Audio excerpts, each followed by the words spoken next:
21. Okay, that's playing, yes. Now, as you can tell by the title, we're on chapter 6. And sorry that my voice is a little off. It's on this table here. It just, I don't know. I should just plug the phone in because it's going to die while I'm recording. And I simply don't need that. Okay, now it's charging. Okay. We are not on page 159, but we're on chapter 6. And we left chapter 5 basically with Hodge writing some notes, and in a mysterious way he was messaging. And you'll find out why I say in a mysterious way.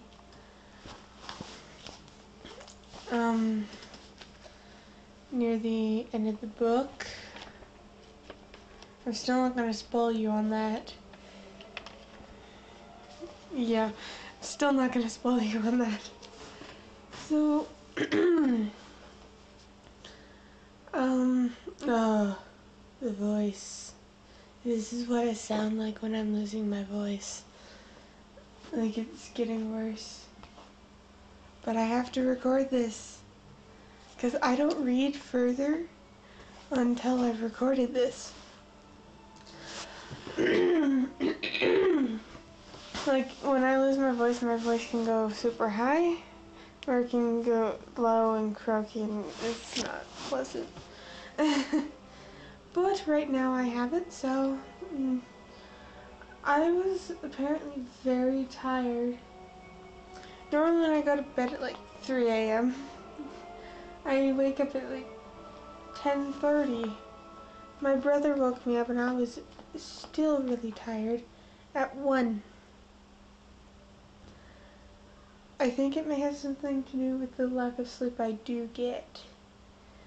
Because I have trouble sleeping. Don't ask me why, I don't know. I try to fix it and nothing works.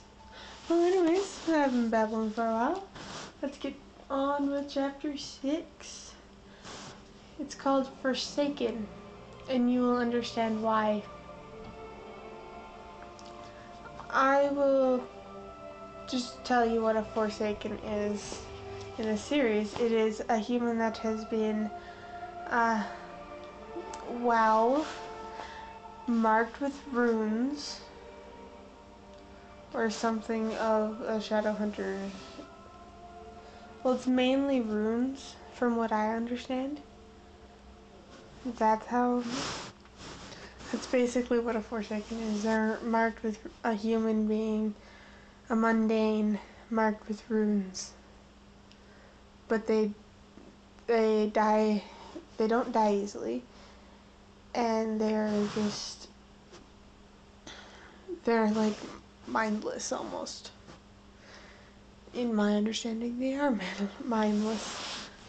Okay, so let's just get to the chapter.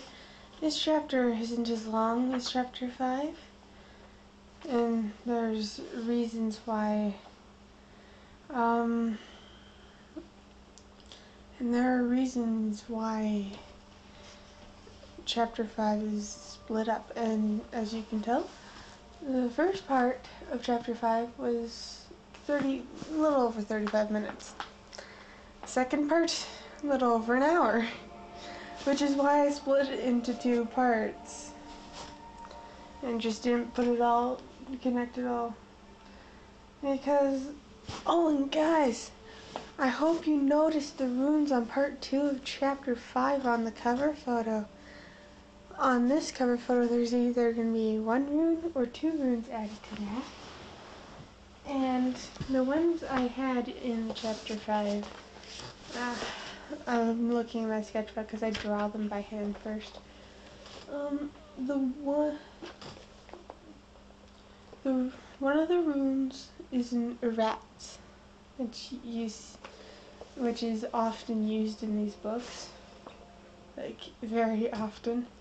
And then the other rune If your wrath looks like, well, a little odd shaped, and the one that looked like, well, the one that's got like a W-esque shape, that one was knowledge.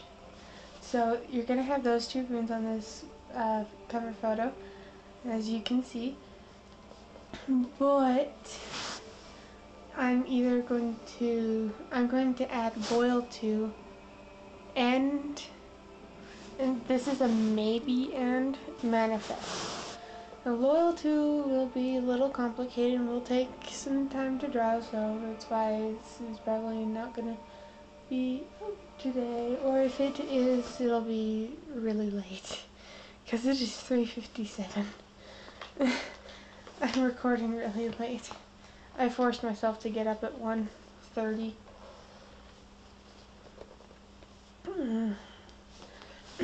Otherwise I'd still be sleeping, like I'm still tired. God. But I need to wake up. There are some runes I will not put in the cover photo until book 2, because you're introduced to them in book 2. Like the rune of quietude, and when I draw it, the rune of fearless rune, yeah, that. But anyways, so loyal to and manifest might be on. If it's not manifest, it's just loyal to. Well, I've been talking for a while, so let's get to reading. So yeah, the weapons room looked exactly the way something called the weapons room sounded like it would look. Brushed metal walls were hung with every manner of sword, dagger, spike, pike, feather staff, bayonet, whip, mace, hook, and bow. It's a lot of weapons. Well, they are shadow hunters, they need as much weapons as possible.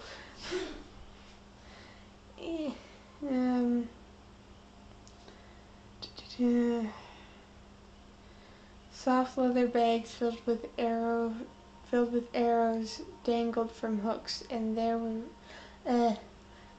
stacks of boots, leg guards, and gauntlets for wrists and arms. Okay, for wrists and arms, not for wrists and arms. No, it's for wrists and arms. The place smelled of metal and leather and steel polish. Alec and Jace no longer barefoot. Wait, okay. Sorry. Again, I'm tired, and so I may screw up a bit more than usual, so I'm sorry. The place smelled of metal and... Okay. So the place smelled of metal and leather and steel polish. Alec and Jace, no longer barefoot, sat at a long table in the center of the room, their heads bent over an object between them. Jace looked up as the door shut behind Clary. "Where's Hodge?" he said. "Writing to the Silent Brothers." Alec repressed a shudder. Ugh. You will understand when we meet them. Well, I guess the Quietude rune you could say I could put in this, but not until we meet the Silent Brothers. Because they're the whole reason that Quietude rune exists. Well, sort of. She approached the table slowly, conscious of Alec's gaze. "What are you doing?" "Polishing these." Jace moved aside so she could see what lay on the table. 3 long, slim wands of dully glowing silver. They did not look sharp or particularly dangerous. "Made by the Iron Sisters, our weapon makers. They're seraph blades." "Those don't look like knives. How do they make them?" "Magic?" Alec looked horrified, as as if she'd asked him to put on a tutu and execute a perfect pirouette. The funny thing about Mondays, Jace said to nobody in particular, is how obsessed with magic they are for a bunch of people who don't even know what the word means. I know what it means, Clary snapped. No, you don't. You just think you do. Magic is a dark... Hold on. I need to make sure my phone's still recording. No, you don't. You just think you do. Magic is a dark and elemental force. Not just a lot of sparkly wands and crystal balls. And talking goldfish. Okay. I never said it was a lot of talking goldfish. You just waved a hand, cutting her off. Just because you call an electric eel a rubber duck doesn't make it a rubber duck. What? Oh. Just because you call an electric eel a rubber duck doesn't mean it's a rubber duck. Okay, so I know. Does it? And God help the poor bastard who decides they want to take a bath with the ducky. You're driveling, Clary observed. I'm not, Jay said with great dignity. Yes, you are, said Alec rather unexpectedly. Look, we don't do magic, okay? He added, not looking at Clary. That's all you need to know about it. Clary wanted to snap at him, but restrained herself. Yeah, this is how the first, book will go with Clary and Alec. That's how their little conversations will go. Alec already didn't seem to like her. There was no point in aggravating his hostility. She turned to Jace. Huck said I can go home. Okay. Jace nearly dropped the seraph blade he was holding. He said what? To look through my mother's things, she amended. If you go with me. Jace, Alec exhaled, but Jace ignored him. If you really want to prove that my mom or dad was a shadow hunter, we should look through my mom's things, what's left of them. Down the rabbit hole, Jace grinned crookedly. Good idea. If we go right now, we should have another 4 hours of daylight. Do you want me to come with you, Alec asked? As Clary and Jace moved toward the door, Clary glanced back at him. He was half out of the chair, his eyes expectant. No, Jace didn't turn around. That's all right. Clary and I can handle this on our own. That's all right. Clary and I can handle this on our own. Just in case you guys didn't hear that. And just in case you guys didn't hear first, before Jace nearly dropped the seraph blade he was holding, he said what? It was Hodge said I can go home. I know I said that a bit quietly. So I didn't know if you caught it. But if you did, good for you. God, my voice. There it is. The look Alex shot Clary was as sour as poison. She was glad when the door shut behind her. Jace led the way down the hall, Clary half jogging to keep up with his long-legged stride. Have you got your huskies? Clary glanced down at her shoes. Yeah? Good. Not that we couldn't break in, but we'd run a greater chance of disturbing any wards that might be up if we did. If any of you who have not read the books, and you're just here because you're intrigued, I will tell you that Jace could easily just break in with an opening rune, because that does exist. There's also closing runes and runes for bravery, and I have a list of some runes. I just did the list as I drew them. You will, when we get to a certain chapter, I will put the rune recall in the background for sure. There's promise, precision, power, persuade, opportunity, nourishment. I do not know that word. It's spelled Mnemosyn. It's a lot of N's and M's. Mental excellence, manifest will to knowledge of rats. Prosperity, protected, quietude, and the angelic rune, which you will always see in the of City of Bones, or in the next book, the of City of Ashes. It's always going to be the of because all these books are City of Bones, Ashes, Glass,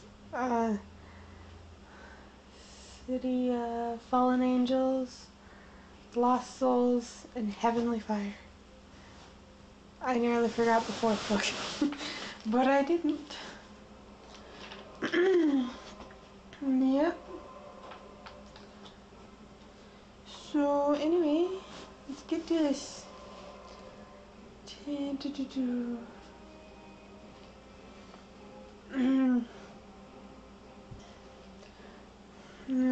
If you say so, the hall widened out into a marble floor. Okay. The hall widened out into a marbled floor foyer. A black metal gate set into one wall.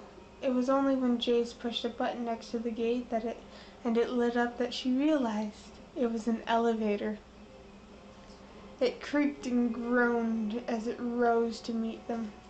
Jace? Yeah? How did you know I had Shadowhunter blood? Was there some way you could tell? The elevator arrived with a final groan. Jace unlatched the gate and slid it open.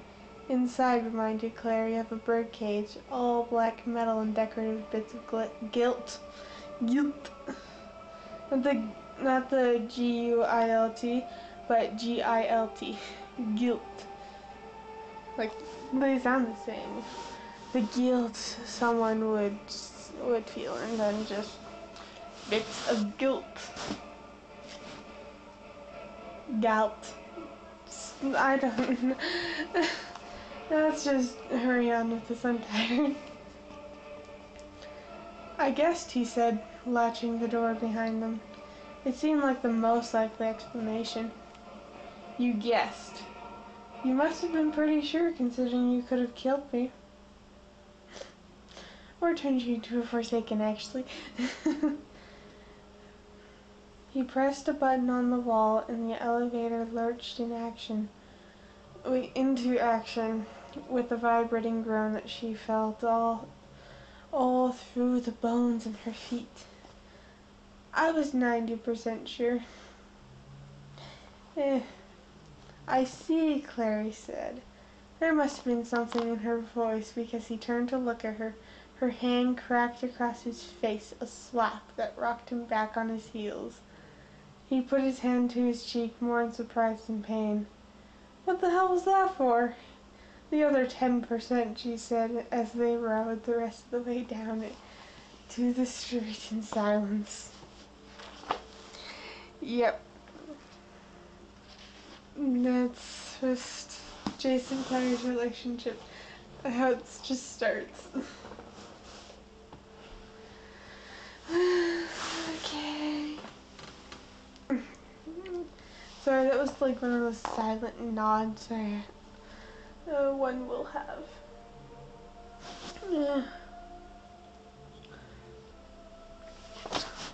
Sorry.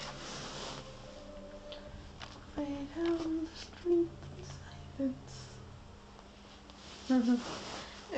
Okay, vision blurring, wait for it to return. Okay, there we go.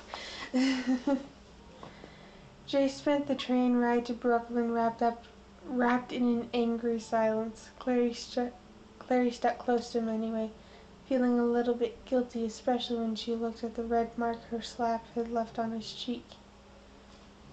She didn't really mind the silence. It gave her a chance to think. She kept reliving the conversation with Luke over and over in her head. It turned out... Oh, my phone just like... Okay, good. It's still recording. It doesn't always...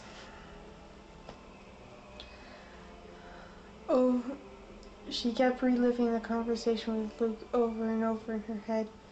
It hurt to think about, like biting down on a broken tooth, but she couldn't stop doing it.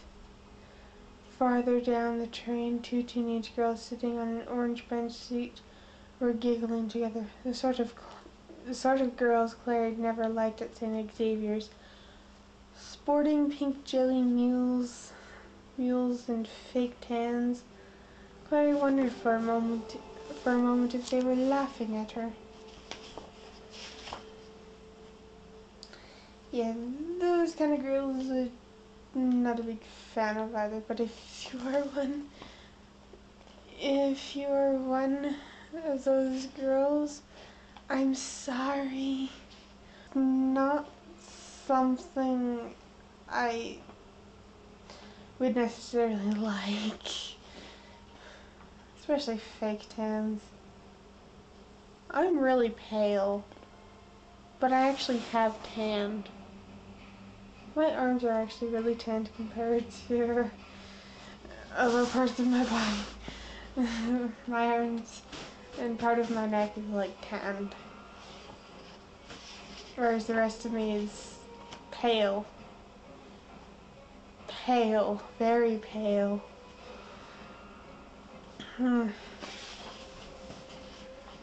So, Clary wondered for a moment if they were laughing at her, before she realized with a start of surprise that they were looking at Jace. Claire, she remembered the girl in the coffee shop who had been staring at Simon. Girls always got that look on their faces when they thought someone was cute. She had nearly forgotten Jace was cute. Given everything that had happened, he didn't have Alex's delicate cameo looks, but Jace's face was more interesting. In daylight, his eyes were the color of golden syrup and were looking right at her. He cocked an eyebrow. "Can I help you with something?" Clary turned an instant traitor against her gender. Those girls on the other side of the car are staring at you. Jace assumed an air of mellow gratification. Hold on. I know what's coming up next, so I'm just silently laughing. "Of course they are," he said. I am stunningly attractive." I'm sorry, I laugh at that a lot. I haven't read this book as much as the other books, or the second book either. I've read the third and the sixth more than I've read any of the other books, because I just skip 4 and 5 and go to 6. And for the longest time, I didn't know where my City of Bones was, because last year, August, like mid-August, was when I got these books and started reading like crazy. It's taking me longer to read out loud than it did when I was reading just in my head, because I probably could read out loud this book in 4 days if I didn't have to eat, if I didn't have to go places. It reminds me I should be going. It's late though, and I don't have bus fare. Damn it! I need to go get new shoes. Oh well. My shoes are trashed. Literally trashed. There are holes about an inch long in my shoes. And the holes have been growing bigger and bigger. So anyways, let's get on with this. Haven't you ever heard that modesty is an attractive trait? Only from ugly people, Jace confided. The meek may... okay, hold on. The meek may inherit... The meek may inherit the earth, but at the moment it belongs to the conceited. Like me. He winked at the girls who giggled and hid behind their hair. Clary sighed. How come they can see you? Glamours are a pain to use. Sometimes we don't bother. The incident with the girls on the train did seem to put him in a better mood. When they left the station and headed up the hill... Oh, up the hill! Why did I keep thinking that said hail? Up the hill to Brooklyn. Up the hill to Clary's apartment, he took one of the serif blades out of his pocket and started flipping it back and forth between his fingers and across his knuckles, humming to himself. Between his fingers and across his knuckles, humming to himself. Do you have to do that? Clary asked. It's annoying. He hummed louder. Jace hummed louder. It was a loud, tuneful sort of hum somewhere between Happy Birthday and the Battle Hymn of the Republic. Interesting tune. That's very interesting. No, I haven't heard the Battle Hymn of the Republic for a really long time. Probably forgot what it sounds like, but still, that makes with Happy Birthday. Yeah, okay. It's an interesting tune. I'm sorry I smacked you, she said. He stopped humming. Just be glad you hit me and not Alec. He would have hit you back. Seems like something Alec would do. He seems to be itching for the chance, Claire said, kicking an empty soda can out of her path. What was it that Alec called you? Para something. Parabatai, said Jace. It means a pair of warriors who fight together, who are closer than brothers. Alec is more than just my best friend. My father and his father were Parabatai when they were Parabatai when they were young. His father was my godfather. That's why I live with them. They're my adopted family. But your last name isn't Lightwood.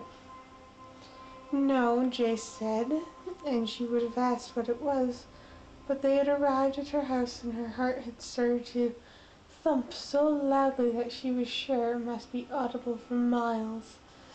There was a humming in her ears and the palms of her hands were damp with sweat. She stopped in front of the box hedges and raised her eyes slowly, expecting to see yellow police tape cordoning cordoning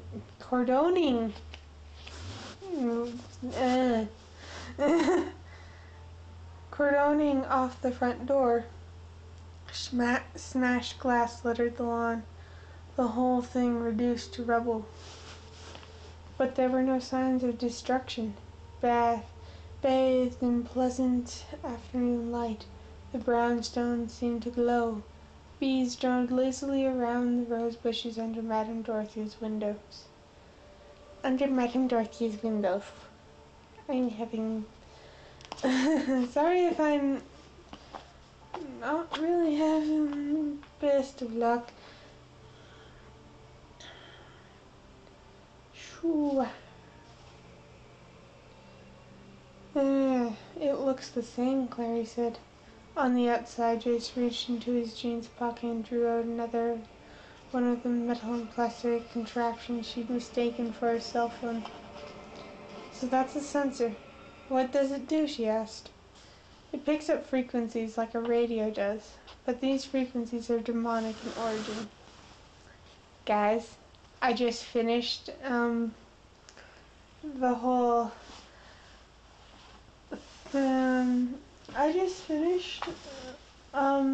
Clockwork Angel, and I'm just waiting for the link to the second book, but I finished it, and I know who invented the sensor. I'm not going to tell you guys, because, well, it really would defeat the purpose. And to know that it actually works is great. But I know who invented it. He was a shadow hunter. Obviously. Demon shortwave? Something like that. Jace held the sensor out in front of him as he approached the house. It clicked faintly as they climbed the stairs and stopped. Jace frowned. It's picking up trace activity, but that could just be left over from that night. I'm not getting anything strong enough for there to be demons present now. Mary let out a breath she hadn't realized she'd been holding. Good. She bent to retrieve her keys. When she straightened up, she saw the scratches on the front door. It must have been too dark for her to have seen them last night. The last time. Not last night. She's been sleeping for 3 days. Seen them last time. Must have been too dark for her to have seen them last time. Why do I keep stuttering on that word? Oh my god. Okay. They looked like claw marks, long and parallel, raked deeply into the wood. Jace touched her arm. I'll go in first, he said. Claire wanted to tell him that she didn't mind. She didn't need to hide behind him, but the words wouldn't come. She could taste the terror she'd felt when she'd first seen the Ravener. The taste was sharp and coppery on her tongue, like old pennies. Yeah, pennies are not a thing in Canada anymore. Even though my household still has them lying around places. Like, I have an entire little box filled with pennies that I found while we were moving. They're worthless, though. Pennies are worthless now. Yeah, even though they were only worth 1 cent, they're now worthless. Her tongue like old pennies. She pushed the door open with one hand, beckoning. Wait, no. He pushed the door open. Why?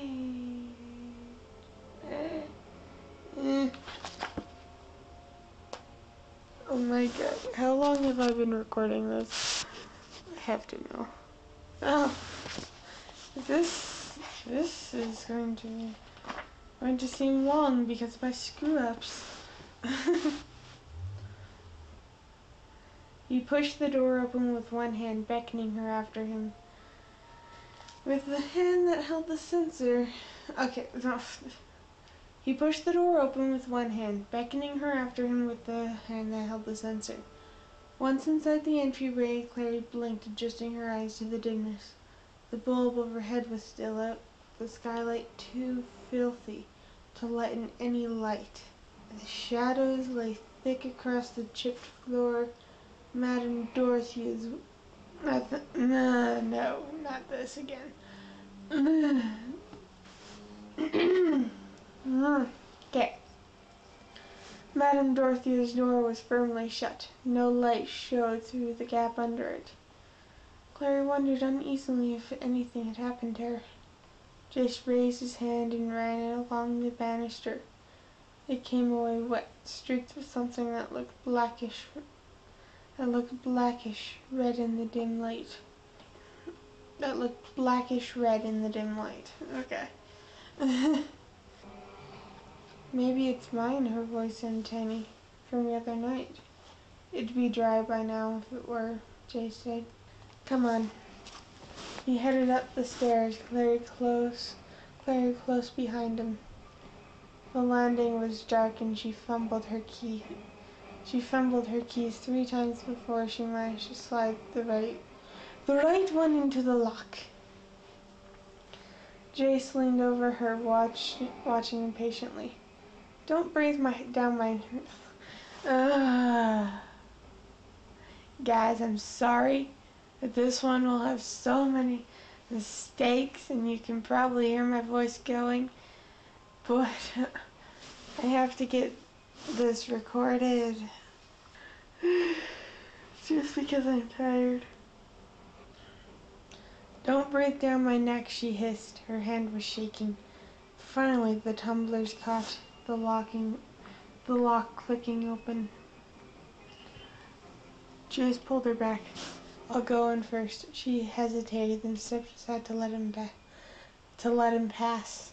Her palms were sticky and not from the heat. In fact, it was cool inside the apartment, almost cold. Chilly air seeped from the entryway, stinging her skin. She felt goosebumps rise as she followed Jace down the short hallway and into the living room. It was empty, startlingly, entirely empty, the way it had been when they'd first moved in. The walls and floor bare, the furniture gone, even the curtains torn down from the windows. Only faint lighter squares of paint on the wall showed where her mother's paintings had hung. As if in a dream, Clary turned and walked toward the kitchen. Jace pacing her, his light eyes narrowed. The kitchen was just as empty. Even the refrigerator was gone. The chairs, the table, the kitchen cabinets stood open, their bare shelves reminding her of a nursery rhyme. She cleared her throat. What would demons, she said, want with our microwave? Jay shook his head, mouth curling under the corners. I don't know, but I'm not sensing any demonic presence right now. I'd say they're long gone. She glanced around one more time. Someone had cleaned up the spilled Tabasco sauce, she noticed distantly. Are you satisfied, Jay said. There's nothing here. She shook her head. I want to see my room. He looked as if he were about to say something, then thought better of it. If that's what it takes, he said, sliding the serif blade into his pocket. The light in the hallway was out, but Clary didn't need much light to navigate inside her own house. With Jace just behind her, she found the door to her bedroom and reached for the knob. It was cold in her hands, so cold it nearly hurt, like touching an icicle with your bare skin. She saw Jace look at her quickly, but she was already turning the knob, or trying to. It moved slowly, almost stickily, as if the other side of it were embedded in some glutinous and syrupy. The door blew outward, knocking her off her feet.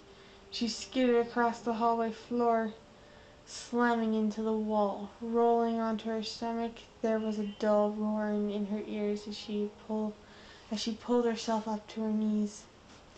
Jace, flat against the wall, was fumbling in his pocket, his face a mask of surprise. Looming over him like a giant in a fairy tale was an enormous man, big around as an oak tree. A broad-bladed axe clutched in one gigantic dead white hand. Tattered, filthy rags hung off his grimy skin, and his hair was a single matted tangle with dirt. He stank of poisonous sweat and rotting flesh. The back of him was bad enough. Jace had the serif blade in his hand. He raised it, calling out, Sansanvi. A blade shot from the tube.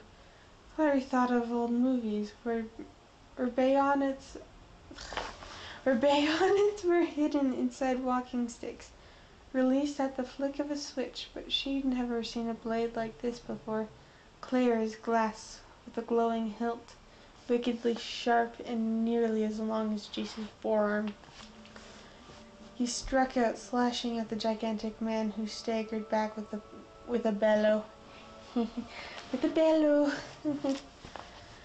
Jace whirled around, racing toward her. He caught her arm, hauling her to her feet, pushing her ahead of him down the hall. She could hear the thing behind them. Following, its footsteps sounded like lead weights being dropped onto the floor, but it was coming on fast. They sped through the entryway and out onto the landing, Jace whipping around to slam the front door shut. She heard the click of the automatic lock and caught her breath. The door shook on its hinges as a tremendous blow struck against it from inside the apartment. Clary backed away to the stairs. Jace glanced at her. His eyes were glowing with manic excitement. Yeah, Jace likes fighting. You can just tell. You can just tell he loves the fight. Get downstairs! Get out of the... Another blow came, and this time the hinges gave way, and the door flew outward. It would have knocked Jace over if he hadn't moved so fast that Clary barely saw it. Suddenly he was on the top stair, the blade burning in his hand like a fallen star. She saw Jace look at her and shout something, but she couldn't hear him over the roar of the gigantic creature that burst from the shattered door, making straight for him. She flattened herself against the wall as it passed in a wave of heat and stink. Then its axe was flying, whipping through the air, slicing toward Jace's head. He ducked and it thunked heavily into the banister, biting deep. Jace laughed. The laugh seemed to enrage the creature. Abandoning the axe, he lurched at Jace with his enormous fist raised. Jace brought the swift blade around in an arcing sweep, burying it to the hilt in the giant's shoulder. For a moment, the giant stood swaying. Then he lurched forward, his hands outstretched and grasping. Jace stepped aside hastily, but not hastily enough. The enormous fist caught hold of him as the giant staggered and fell, dragging Jace in his wake. Jace cried out once, but there was a series of heavy and cracking thumps and then silence. Clary scrambled to her feet and raced down the stairs. His arm bent beneath him at an unnatural angle. Across his legs lay the giant, the hilt of Jace's blade protruding from his shoulder. He was not quite dead, but flopping weakly, a bloody froth leaking from his mouth. See his face now. It was dead white and papery, latticed with a black network of horrible scars that almost obliterated his features. His eye sockets were red suppurating pits. Fighting the urge to gag, Clary stumbled down the last few stairs, stepped over the twitching giant, and knelt down next to Jace. Sorry guys if I'm just like that.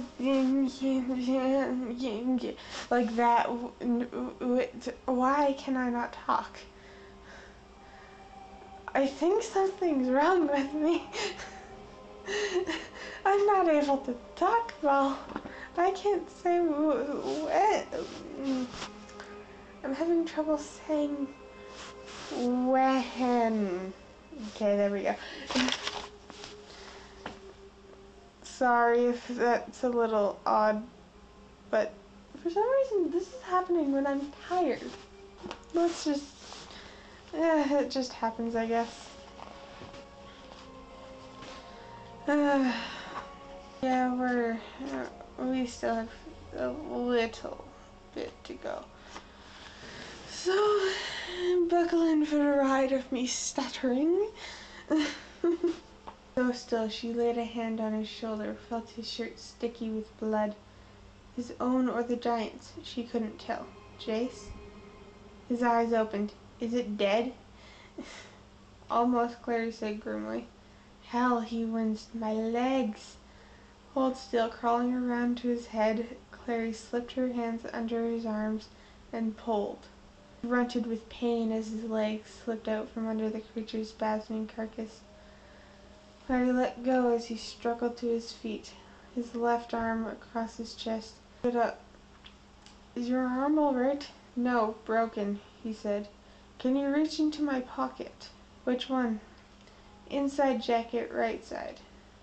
Take out one of the straight blades and hand it to me. He held still as she nervously slipped her fingers into his pocket. She was standing so close that she could smell the scent of him, sweat and soap and blood. His breath tickled the back of her neck. Her fingers closed on a tube and she drew it out, he said. His fingers traced it briefly before he named it. Sunvi. Like its predecessor, the tube grew into a wicked-looking dagger, its glow illuminating his face. Don't watch, he said, going to stand over the scarred thing's body. He raised the blade over his head and brought it down. Blood fountained from the giant's throat, splattering Jace's boots. She half expected the giant to vanish, folding in on itself the way the kid in Pandemonium had, full of the smell of blood, heavy and metallic. A sound low in his throat. He was white-faced, whether with pain or disgust, she couldn't tell. I told you not to watch, he said. I thought it would disappear, she said. Back to its own dimension. I said that's what happens to demons when they die. Wincing, he shrugged his jacket off his shoulder, baring the upper part of his left arm. That wasn't a demon. With his right hand he drew something out of his belt. It was the smooth, wand-shaped object he used to carve those overlapping circles into Clary's skin. Looking at it, she felt her forearm begin to burn. Jace saw her staring and grinned the ghost of a grin. This, he said, is a steel. He held it like a pencil, touching it to the skin of his arm and beginning to draw. Thick black lines swirled from the tip, creating a tattoo-like mark. And this, he said, is what happens when shadow hunters are wounded. When he lowered his hand, the mark began to sink into his skin, like a weighted object sinking into water. It left behind a ghostly reminder, a pale, thin scar, almost invisible. An image rose in Clary's mind, her mother's back not quite covered by her bathing suit top. The blades of her shoulders and curves of her spine dabble.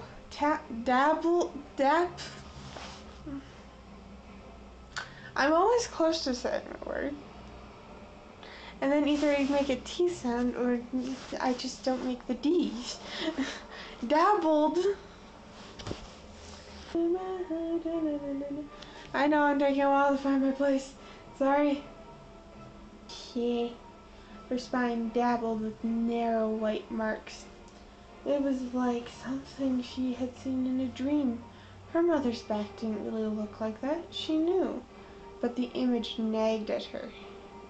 Jace let out a sigh, the tense look of pain leaving his face. He moved the arm slowly at first, then more easily. Lifting it up and down, clenching his fist. Clearly, it was no longer broken. Sometimes I'll say Clary when I really mean clearly. So it's just like, what? The two words are so similar. Clary, clearly. Clearly. That could be a tongue twister. Clearly. Ah. Though I'm not one to say that it's a tongue twister. Broken. That's amazing, Clary said. How did you... That was in a rat's, a healing rune, Jace said, finishing the rune with the steel. Finishing the rune with the steel activates it. He shoved the slim wand into his belt and shrugged his jacket back on. With the toe of his boot, he prodded the giant's corpse. We're going to have to report this to Hodge, he said. He'll freak out, he added, as if the thought of Hodge's alarm gave him some satisfaction. Jace, Claire thought, was the sort of person who liked it when things were happening, even things that were bad. Yeah, you can't realize that easily. Why will he freak? Clary said. And I get that that thing isn't a demon. That's why the sensor didn't register it, right? Jace nodded. You see the scars all over its face? Yes. Those were made with a steel, like this one. He tapped the wand in his belt. You asked me what happens when you carve marks onto someone who doesn't have Shadowhunter blood. Just one mark could burn you, even kill you. But a lot of marks, powerful ones, carved into the flesh of a totally ordinary human being, with no trace of Shadowhunter ancestry, you get this. He jerked his chin at the corpse. The runes are agonizingly painful. The marked ones go insane. The pain drives them out of their minds. They become fierce, mindless killers. They don't sleep or eat unless you make them, and they die, usually quickly. Runes have great power and can be used to do great good, but they can be used for evil. The Forsaken are evil. Clary stared at him in horror. But why would anyone do that to themselves? Nobody would. It's something that gets done to them. The Forsaken are loyal to the one who marked them, and they're fierce killers. They can only obey... No. They can obey simple commands, too. It's like having a slave army. He stepped over the dead Forsaken and glanced over his shoulder at her. I'm going back upstairs, but there's nothing there. There might be more of them, he said, almost as if he were hoping there would be. You should wait here, he started up the stairs. I wouldn't do that if I were you, said a shrill and familiar voice. There are more of them where the first one came from. Jace, who was nearly at the top of the stairs, spun and stared. So did Clary, although she knew immediately who had spoken. That gravelly accent was unmistakable. Madame Dorothea? The woman inclined her head regally. She stood in the doorway of her apartment, dressed in what looked like a tent made of raw purple silk. Gold chains glittered on her wrists and roped her throat. Her long badger-striped hair straggled from the bun behind the top of her head. Jace was still staring. But more what? Clary said. More Forsaken, replied Dorothea with a cheerfulness that Clary felt didn't really fit the circumstances. She glanced around the entryway. You have made a mess, haven't you? I'm sure you weren't planning on cleaning up either. Typical. But you're mundane, Jace said, finally finishing his sentence. That's the sentence, okay. So observant, said Dorothea, her eyes gleaming. The clay really broke the mold with you. Bewilderment on Jace's face was fading, replaced by a dawning anger. You know about the clave, he demanded. You knew about them and you knew they were Forsaken in this house, and you didn't notify them? Just the existence of Forsaken is a crime against the Covenant. Neither clave nor Covenant has ever done anything for me, said Madame Dorothea, her eyes flashing angrily. I owe them nothing. For a moment, her gravelly New York accent vanished, replaced with something else. A thicker, deeper accent that Clary didn't recognize. Jace, stop it, Clary said. She turned to Madame Dorothea. If you know about the clave and the Forsaken, she said, then maybe you know what happened to my mother. Dorothea shook her head, her earrings swinging. There was something like pity on her face. My advice to you, she said, is to forget about your mother. She's gone. The floor under Clary seemed to tilt. You mean she's dead? No, Dorothea spoke the words almost reluctantly. I mean, I'm sure she's still alive for now. But for now doesn't help. Then I have to find her, Claire said. The word had stopped. Oh, the world had stopped tilting. Jace was standing behind her, his hand on her elbow as if to brace her, but she barely noticed. You understand? I have to find her before Madame Dorothea held up a hand. I don't want to involve myself in Shadowhunter business. But you knew my mother. She was your neighbor. This is an official Claire's investigation, Jace cut her off. I can always come back with the Silent Brothers. Oh, for the... Dorothea glanced at her door, then at Jace and Claire. I suppose you might as well come in, she said, finally. I'll tell you what I can, she started toward the door, then halted on the threshold, glaring. But if you tell anyone I helped you, Shadowhunter, you'll wake up tomorrow with snakes for hair and an extra pair of arms. That might be nice, an extra pair of arms, Jace said. Handy in a fight. Not if they're growing out of your... Dorothea paused and smiled at him not without malice. That would be a little odd, having arms growing out of your neck. Jace mildly. Yikes is right, Jace Wayland. Dorothea marched into the apartment, her purple tent flying around her like a gaudy flag. Clary looked at Jace. Wayland? It's my name. Jace looked shaken. I can't say I like that she knows it.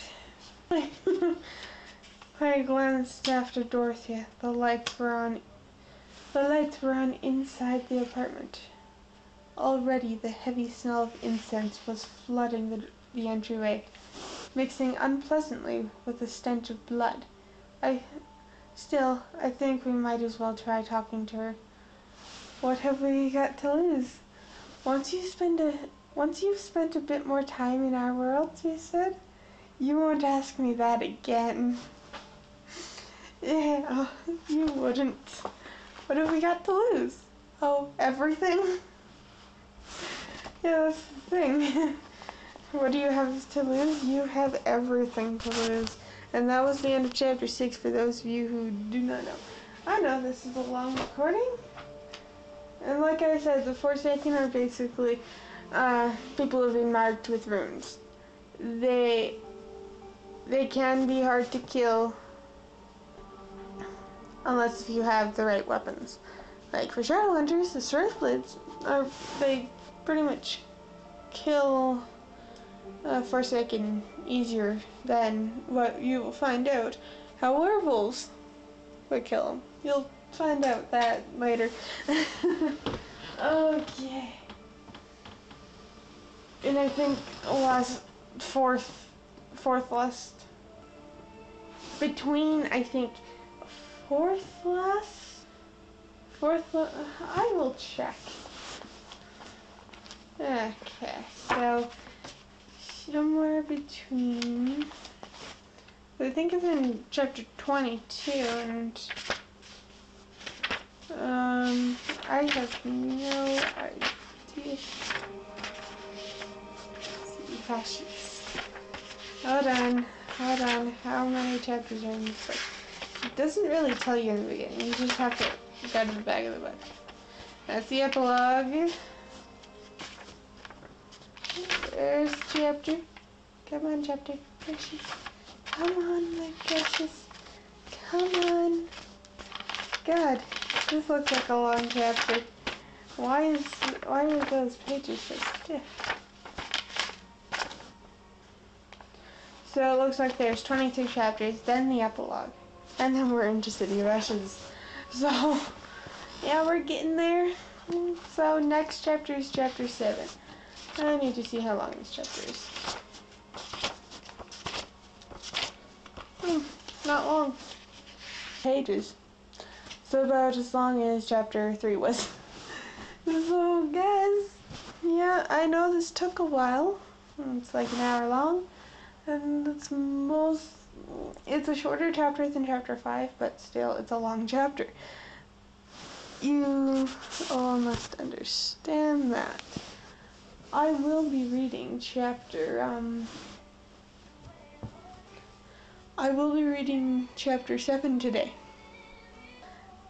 Yeah, you can hear another soundtrack because that other one ended. See, the reason I had one that was playing, that was just a score,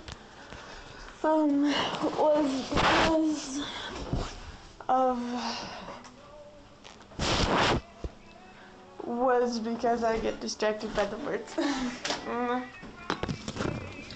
I have that issue. But anyways, hope y'all enjoyed that little bit. I got messaged not long after I recorded. Why? Oh my god. But anyways, that was chapter 6. Hope you enjoyed this reading. Hope you enjoyed just hearing me just splutter and all that crap. Splutter, mistake, screw up, whatever. I have been really holding back on some fangirling. So my fangirling that I hold back on here. The fangirling I held back on here,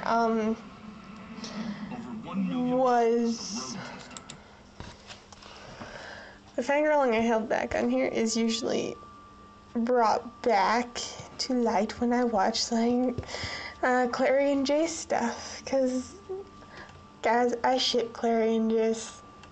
You would too. I also, Clary and Jace, their shipping name is Clace. Well, it could also be Jerry, but no, just not, no. It's better, Clace is better. It sounds better. And I also ship Malik. You'll know what I mean later when you meet a certain warlock. When we meet a certain warlock. You should understand when I say Malik, because Alec, Alec with someone. But anyways, I hope you enjoyed this. I know it was a long reading, but unfortunately, that happens. I gotta go get out of the charger so I can render this and hopefully upload it. It is now 4:57 p.m. I am going to go and leave you all with this. And I will see y'all in the next reading. Because I'll see y'all in the next reading. Bye.